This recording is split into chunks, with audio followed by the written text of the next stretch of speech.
Alrighty, welcome. Make sure that you like the video and subscribe if you have not done so. Yay, thank you. So let's do this. Evaluating a definite integral. So we want to evaluate the definite integral from 1 to 3 of this beautiful polynomial. The polynomial is negative x squared plus 4x minus 3. And we want to use each of the following values. So right now, I'm being nice and I'm giving you the value, so you don't have to do any of the calculus calculations yet, like the antiderivatives, because remember, indefinite integrals, the ones that did not have the upper and the lower bound of integration, those, when we integrated those, they gave us a function.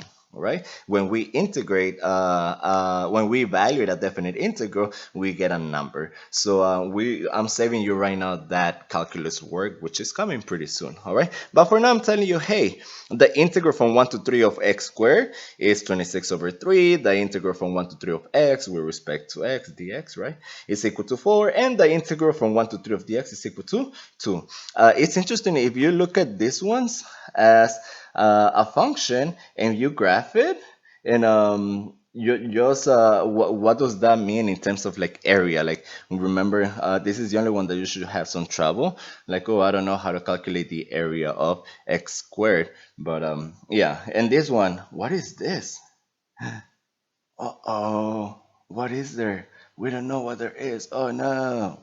But they're giving us a value. All right. So really simple. How do we do this? Well, we break this apart by using the previous properties, that we can break functions apart into different integrals, that we can actually bring out a constant outside. If I have a constant, I could bring it outside. So that's essentially what we're doing when we're rewriting these babies out. So how do we rewrite it? We'll take your polynomial.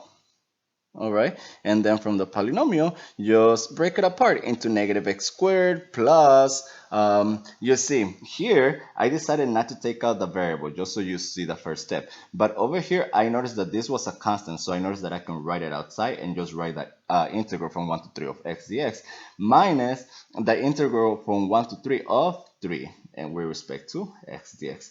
And here's where I want to apply the property. Well, this is actually negative 1 times x squared. So I can actually do negative 1 times the integral from 1 to 3 of x squared dx plus 4 times the integral from 1 to 3 of x dx, oopsie, minus the integral from 1 to 3 of 3 dx. And these values, I gave them to you. Ta-da! What are these values?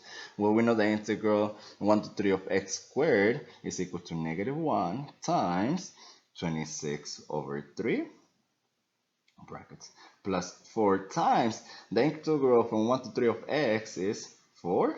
Yay, that was a nice one.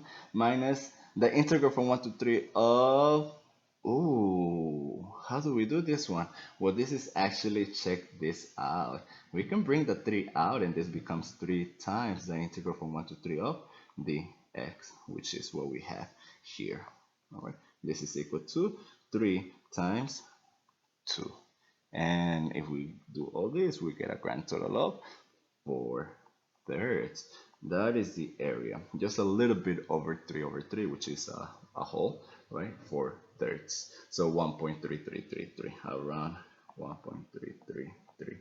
3 decimal places, or truncate, round, whatever you want to do. But that's this one. And the last little property of integrals is what is called the preservation of inequality, which is saying that if I have a function, I have two functions. Remember, we're building out. So what the preservation of inequality, it's saying is preservation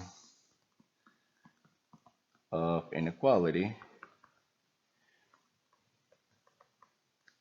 for integrals. It's pretty simple. It's just saying that if I have two functions, first of all, they need to be integrable, right? I should be able to take the area under the curve over each of these functions. If I have a function f of x, all right, it has a certain value at each x value. And f needs to be integral. What does that mean? That I should be able to find the area under the curve from a to b. That's what it's saying. It's saying, well, what if there's another function that for all x's, on this interval is actually of a greater value. So, which means that f of x is less than g of x, or it could be equal Think about that. How does that equal case scenario applies?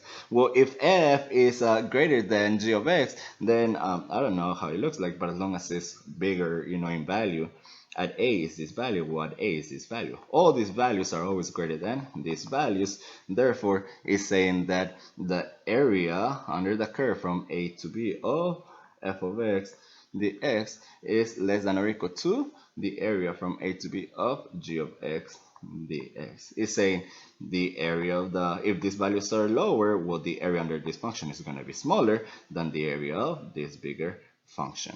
That's what it's saying. You want to know where we're moving with this particular description. What do they bring this up? Because later on, I'm going to be asking you to calculate only, let's say I have my g of x function. If I have my f of x function, all right, I'm gonna ask you to calculate the area between these two functions. And some students get all complicated, but no, remember, what are actually you doing? You're taking g of x, right, the area under g of x, the area under g of x from a to b of f of x, d of x, minus, you're taking the area under this part, and then you're left only with this part. So minus the area from a to b of f of x dx, and that's how you get that area between two functions. That is all for this one. Yeah, just keep watching the videos, keep liking them, put them on play, give me some play minutes. Thank you, have a great day. Bye. Saludos, eh.